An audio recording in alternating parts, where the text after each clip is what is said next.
The scope box is an element that you can draw in a 2D plan that has some 3D geometry associated with it, but it doesn't print.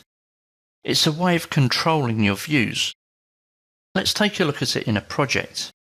From your startup screen, click on Open, browse to Chapter 5, and open Chapter 5 Scope Box.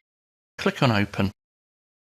This project has been extended a little bit, and you can see here in the project browser that we have dependent views under HVAC for level 1, 2 and 3.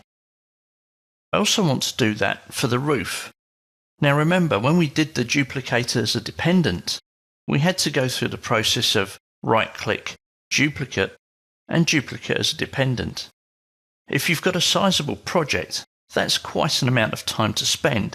So what I'm going to do is I'm actually going to right-click on O1 entry level, and I'm going to apply dependent views to my roof HVAC design floor plan.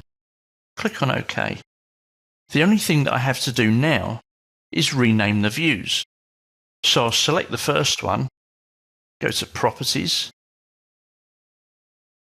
scroll down and change its name to Roof North. Let's do that with the other two. South, and finally Centre. And I'll dock my Properties palette. Okay, so back to the task in hand. What I want to do is use the scope box. I'm going to go to my overall plan for level 1. From the View tab, I'm going to click on Scope Box. Revit now asks me to click the first corner. So it is just like drawing a box. First corner and second corner. This now gives me a scope box.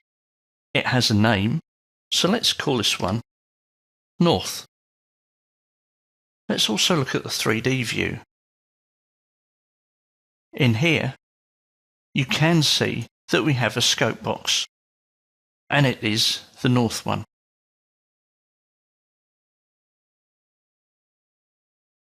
I'm going to repeat that for the centre of the building, making sure they do overlap slightly. We'll rename this one to Centre,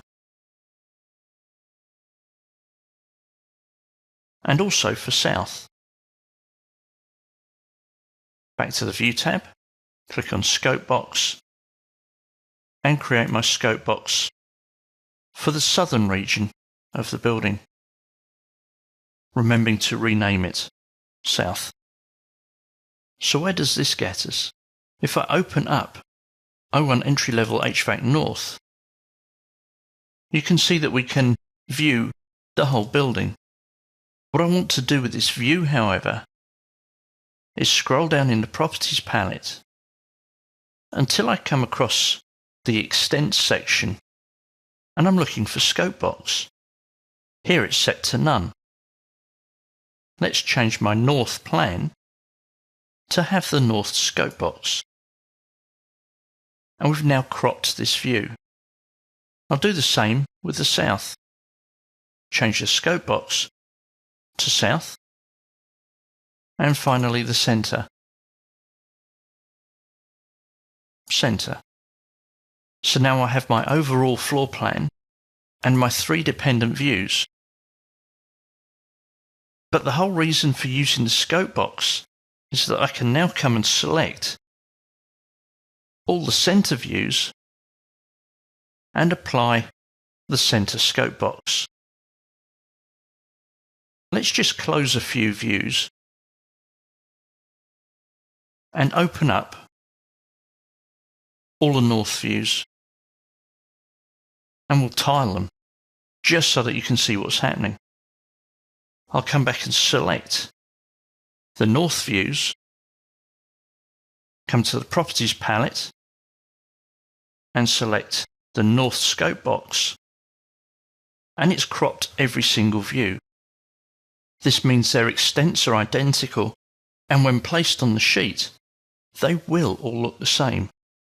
So finally, Let's apply that to all the south views. Click on Scope Box, assign it to south, and then just open each one just to make sure that they're displaying correctly.